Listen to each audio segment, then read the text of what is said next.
wow, I can't believe that in 2022, something like this could happen. Another land war on Europe. Like we would think, I think we were taught to believe. At the end of the Cold War, it's the end of history, right? Like democracy prevails.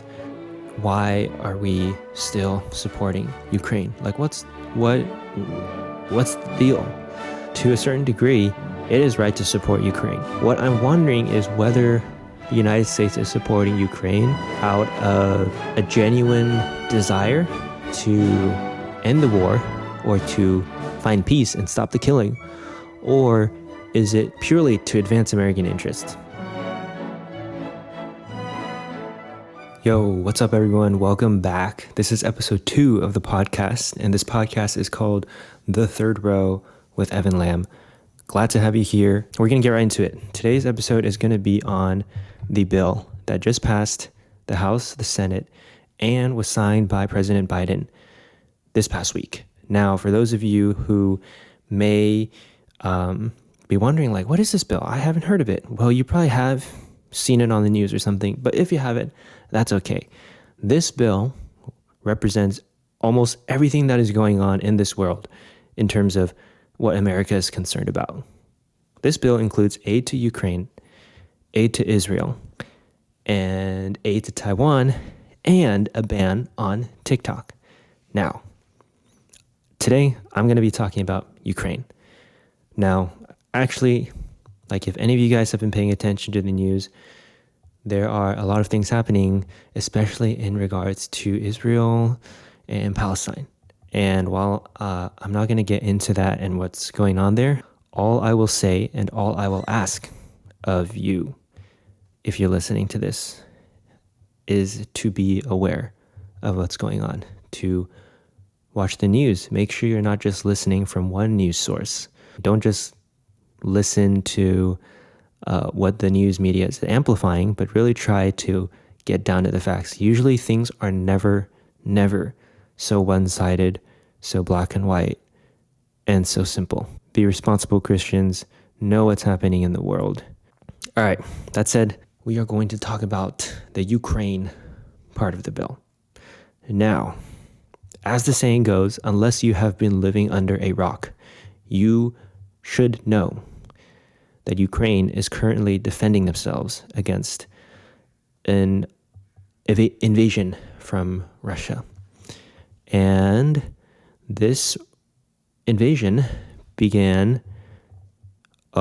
approximately 2 years ago in 2022.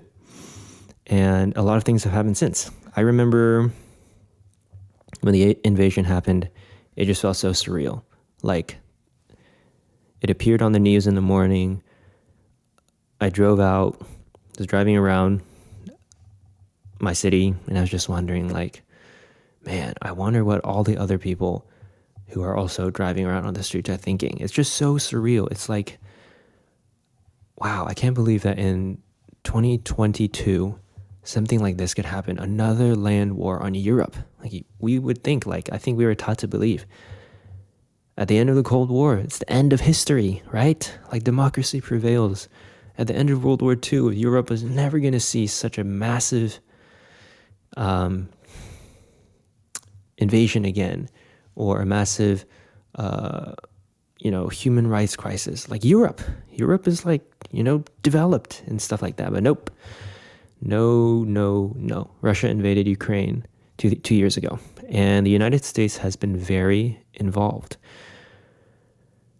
The bill that was just passed adds $60 billion to what the U.S. has already given to Ukraine in terms of direct aid, which is $74 billion. This includes military, humanitarian, and financial aid. So, obviously it's giving Ukraine the weapons, the military supplies it needs. Also, it's helping with their humanitarian crisis. Financial, it's making sure that Ukrainian government workers still continue to receive their paychecks. So the U.S. is helping with that too. I think a lot of us are wondering,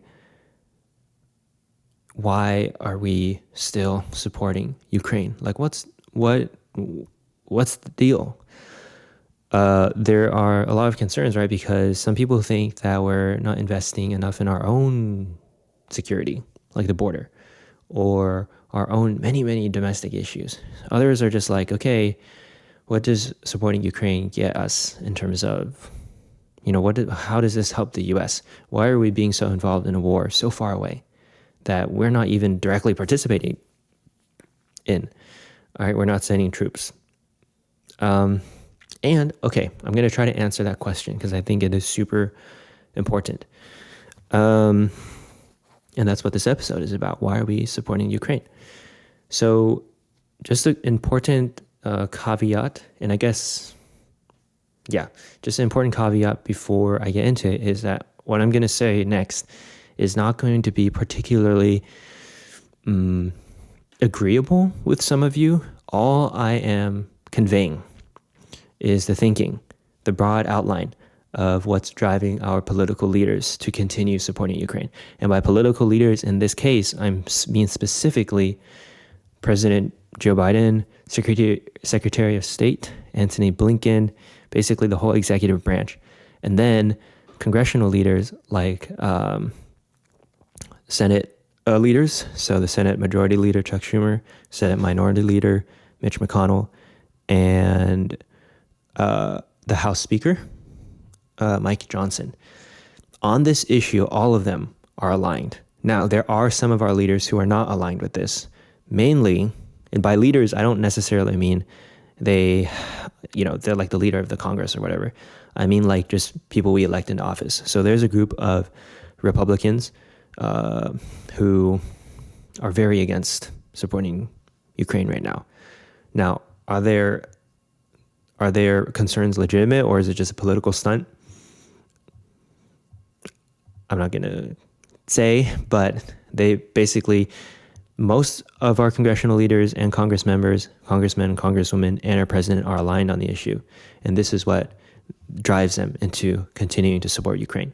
So this is American thinking, and it's very much in line with the broader view of how a lot of our leaders see America's place in the world.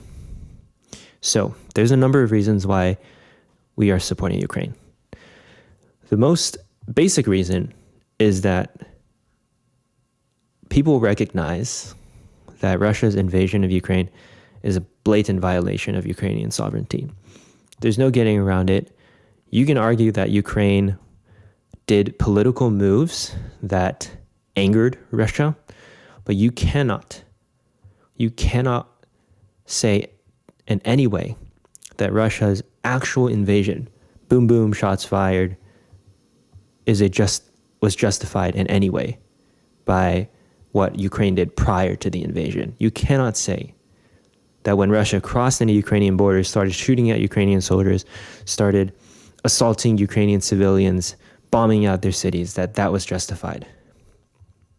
That is like black and white. You don't just go killing people because you have political disagreements with them. And I think that is not just a more classical American view. I mean, but I think that aligns pretty well with the Bible too. Like you just, no, like love your enemies, love your neighbors, things like that, right? Treat other people as image bearers. So that's one reason. I'm not saying that the Christian reason is what's driving our leaders. I'm just saying our American leaders recognize the moral violation of this invasion. Okay? And the other thing, moving on to point number 2, is that supporting Ukraine helps the United States keep the enemy, quote unquote, Russia, and the other big power, quote unquote, Russia, down. So it puts pressure on Russia, and it kind of puts a limit, a constraint on its abilities. So by investing in Ukraine, the United States is able to drain Russian resources, Russian economic power, Russian military power, without sending our own troops. And that last part is the key, because investing in Ukraine allows the United States to fight Russia at a cheaper cost. Now, that means that investing in Ukraine now, by giving the Ukrainian military and the Ukrainian government whatever it needs to sustain a war in Russia, lowers the probability that Russia would take over Ukraine, tensions would rise even farther, higher between Russia and the United States, and that war might even spread across, past Ukraine's borders, and basically keeps the war within Ukraine and making sure that Russia and the United States don't get into a direct conflict. So if, say, I'm an American leader, and I'm thinking, okay, if I can support Ukraine, and if Ukraine can keep Russia at bay, if Ukraine can drain Russia, if Ukraine can even push Russia back, Russia is getting weaker, and I'm spending less money to do it, right? Because it always costs much more, financially. It costs a lot more to directly wage a war, right? Even in terms of human lives. If America was to engage in a war directly with Russia, a lot of Americans would be dying. It might even escalate into nuclear war. So investing in Ukraine, even though it is a lot of money, it is technically a cheaper alternative and a good investment in the sense of it's kind of helping the United States achieve its goals of keeping Russia at bay while saving American lives and saving money. The thinking is when we try to analyze like what our political leaders are doing in terms of war, if it's cheaper for the United States to continue supporting Ukraine in the long run, or however long it decides to do so, if doing so is cheaper than engaging in a direct battle with Russia, and the United States is interested in keeping Russia at bay, keeping constraints and pressure on Russia, then the United States is going to continue supporting Ukraine in this war because it's cheaper. It's just a matter of cost. So that's kind of a big reason. But why are we fighting Russia, quote unquote? Why are we interested in keeping Russia at bay? Now, this gets into big ideas about the world and how the world is ordered. And a lot of people have different perspectives on this. So I'll just kind of share what is like this basic idea that generally guides a lot of what Western countries do and how they see the world. Now, as I'm like, the important caveat to this is I'm going to describe this liberal, quote unquote, rules-based world order that the United States supposedly supports. The United States doesn't follow the rules of this liberal world order all the time, and neither do a lot of major powerful countries. But in general, the liberal world order is beneficial to the United States.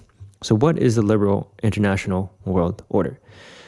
One part of the liberal international world order are international organizations. Think World Trade Organization, United Nations, International Monetary Fund, World Bank. And these organizations are a place for countries to come together to discuss, to agree upon, and to raise disputes in a peaceful way to find a settlement for all the different countries involved. And I'm going to focus on the dispute part. If there are international organizations that people see as legitimate and as effective, they can provide a place for countries to raise disagreements with one another, and either by consensus of other countries or by some sort of international law, rule, or judiciary panel, these countries can settle their disputes in a way that doesn't involve war. And that's a huge thing because, like I said before, war costs a lot. There are costs to waging war. And in almost every single situation, waging war is always more costly than any other option. So these organizations provide a place for dispute settlement. And that's a huge plus of the international world order because that means less people die and supposedly more disputes are resolved and conflicts. So that's what these international organizations do. They help provide a place for reciprocity, for transparency, for communication in a way that lowers costs for everyone. Another part of the world order is free trade, which brings markets together and creates economic interdependence and economic prosperity. Because trade lowers costs in terms of costs of buying a good, producing a good, and increases the amount of goods that you can buy. So, in the United States and across the world, in a lot of situations, we have access to markets from all over, right? China, Japan, Korea, Taiwan, you can get stuff from there. Not only that, a lot of the American-made products use components made across the world because it's cheaper, and you save costs. You bring your product together by producing it, by putting it together across the world, and everyone's happy, right? And economies are so intertwined with one another, whether it's through production networks, whether it's through trade or currency, that breaking these ties to fight a war is extremely costly for anyone. So that's kind of why when the US puts sanctions in place, the hope is it's going to hurt Russia's economy so much because Russia's trade ties, financial ties are cut off from the rest of the world, that their economy is just going to go down. And when they have no money, then they can no longer fight. So that's the world order, right? A big part of it is 1, international organizations, 2, free trade, free markets, things like that. The argument that American leaders use is that they believe that Putin is interested in dismantling the current world order, and that Putin's interests are not in line with America's interests. So Putin doesn't think the current world order, all the stuff that I just described, is good for Russian interests, right? On the security level, definitely not, right? American leaders believe Putin thinks that America is just trying to isolate him, right? By expanding NATO or expanding the European Union, that this is ultimately threatening to cut Russia off from influence across Europe. And American leaders believe Putin thinks that, the world order is actually just centered around the United States. It's just there to help the United States grow rich and grow powerful and tell other people what to do. So Russia sees a lot of the current institutions that I mentioned earlier as exclusionary of Russia and doesn't help Russia increase its power and influence. And so what it does is it partners with some of its like-minded nations. I shouldn't say like-minded, just nations that share some of the same interests to create parallel institutions. And why do that? Because if you create parallel institutions that kind of do similar functions as these international institutions, then A, Russia has arguably a larger influence in these parallel institutions, and B, the more countries and the more parties use these parallel institutions, the less are going to use these international institutions, and these international institutions are going to be less legitimate. People aren't going to look to them as a source of information, as a source of setting the bar. They kind of just rot away. And Putin often uses Russia's Security Council power to veto what America proposes, and vice versa. But, from American perspective, Putin is obstructing America's interests and what it wants to do. Of course, Russia also interferes in America's election, like the 2016 election.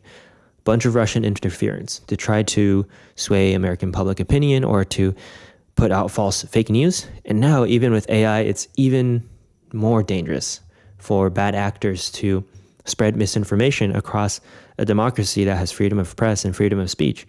And so these are kind of why American leaders distrust Putin, and they think Putin is actively working against America's interests. And so that's why America is, our American leaders are supporting Ukraine. It's like an opportunity to really get at Russia without too high of a cost. Now, by supporting Ukraine, America sends a strong signal that it is interested in maintaining the current liberal world order that values diplomacy, that values communication, that values respecting sovereignty or peace. And again, look, I know a lot of you guys are thinking, but America doesn't do these either. I know, I get it. I'm just saying in this situation, they are sending a signal to Russia saying like, hey, no further than Ukraine, no further than Ukraine. And this signal is a legitimate signal because it is very costly, not as costly as fighting, but still costly. It is a very costly signal, and it is a legitimate one signal. And it's a signal that a lot of partners around the world are sending. Europe, Japan, Australia, even South Korea. Like these countries coming together to send a signal to Russia and to send a signal to anybody who may agree with Russia. Some people say that America is sending a signal to of supporting Ukraine and putting sanctions on Russia because America also wants to signal to China's leader, Xi Jinping. I don't necessarily agree with that 100%, only because China's relationship with Taiwan and China's calculation of whether they would attack Taiwan is very different from Russia and Ukraine. But I think like you could make an argument like China is observing how the U.S. is dealing with Russia to see what economic measures the United States might take if China were to invade Taiwan. So that's kind of the thinking behind American leaders, right? To maintain the world liberal order, to advance American interests in terms of opposing Russian interests. Now, actually, as I was thinking about this, I was like, okay, as an American, I can understand what our leaders are thinking and why we are supporting Russia. But as a Christian, I'm just like, okay, I agree that Russia's invasion was wrong. And I definitely, it's just horrible what the Russians are doing in Ukraine. And I think to a certain degree, it is right to support Ukraine. What I'm wondering is whether the United States is supporting Ukraine out of a genuine desire to end the war or to find peace and stop the killing, or is it purely to advance American interests and to kind of take the opportunity to weaken Russia? So actually, what's interesting is in the early days of the war, Ukraine and President Zelensky of Ukraine and Putin of Russia, they did actually begin some negotiations for peace, for a cease in fighting. And I was like, interesting. Why did it fall apart? Well, because things aren't that easy. First of all, the peace treaty did not address, the drafts of the peace treaty didn't address practical short-term issues, such as ceasefire, right? We know that the United States, Israel, Egypt, Hamas, Qatar, they're all kind of involved in current talks about ceasefire.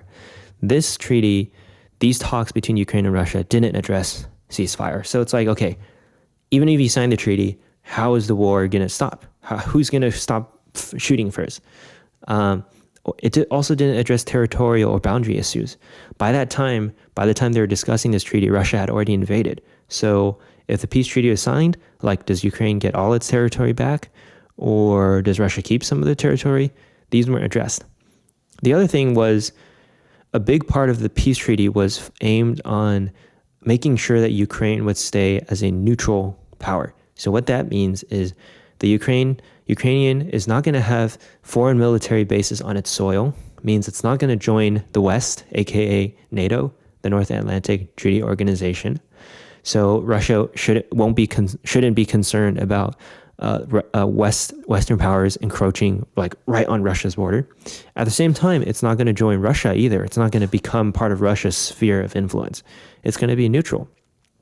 A big part of that neutrality, though, is that Ukraine would only remain neutral as long as it gets a guarantee that Russia or whoever else is not going to invade them, right? Because if Ukraine thinks that Russia is going to invade them, why wouldn't Ukraine just join the West? Because that apparently is a lot safer, right? You join the West, you choose one side, it kind of protects you from the other side even more.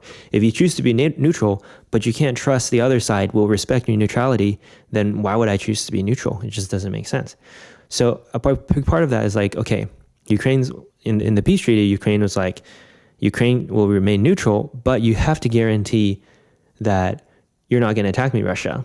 And how are we going to enforce that guarantee is that if you attack me, members on the United Nations Security Council or Western allies are obliged to protect Ukraine. So basically, it's like saying if Russia attacks Ukraine, then they're getting themselves in a war with the United States.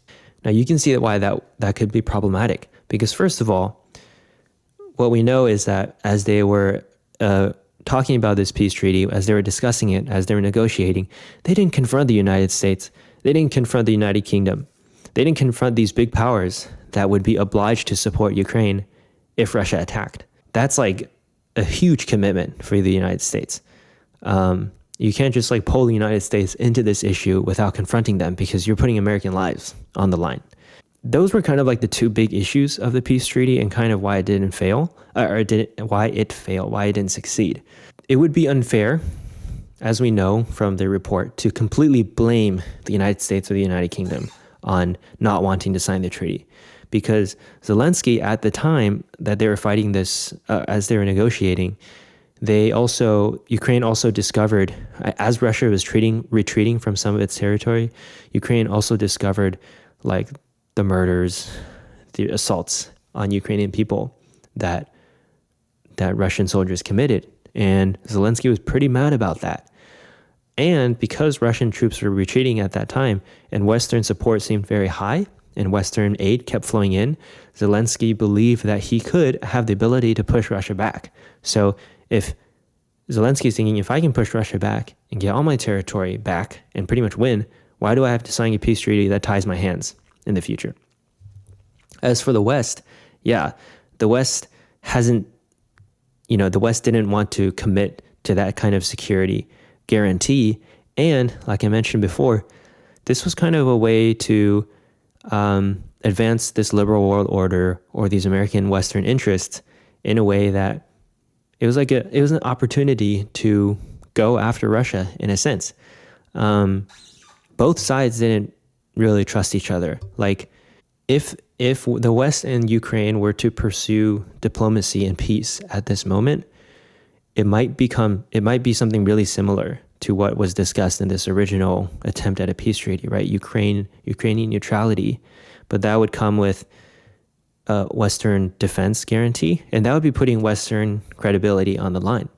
And I'm not too sure if Western leaders want to put themselves up to that test. And at the same time, coming to the negotiation table forces Western and Ukrainian leaders to also trust Russia. And I think that trust is really just so broken right now. Like the Western leaders cannot really trust Putin to do what he says he'll do. And that's why peace is hard. So the whole situation is really gnarly. I don't think anyone has a clear-cut answer, but hopefully explaining all of this just helped kind of shine a light onto the context of the situation and what our leaders might be thinking about the situation. So stay informed, people. Stay informed. Keep praying. There's a lot of injustice happening around the world. And God sees it. And God sees it. All right, y'all. That's going to be it for this week. Thanks for listening, guys. And hope you have a great week. Keep praying. Keep reading the Bible. Stay informed without getting too depressed. So focus on the Bible, not the news. But still watch the news. But read the Bible even more. All right, y'all. I'll see you guys. Some of you may be wondering why the podcast is called The Third Row. I think for many of you, maybe growing up, especially if you were Asian American, you probably recognized all the minivans that were around the road, like the Honda Odyssey, the Toyota Sienna. And I remember having so much fun sitting in the third row of my friend's minivan. I just thought the third row represented a place where like people could kind of feel connected to the rest of the minivan, right? You had your parents in the first row, your siblings or your friends in the second row.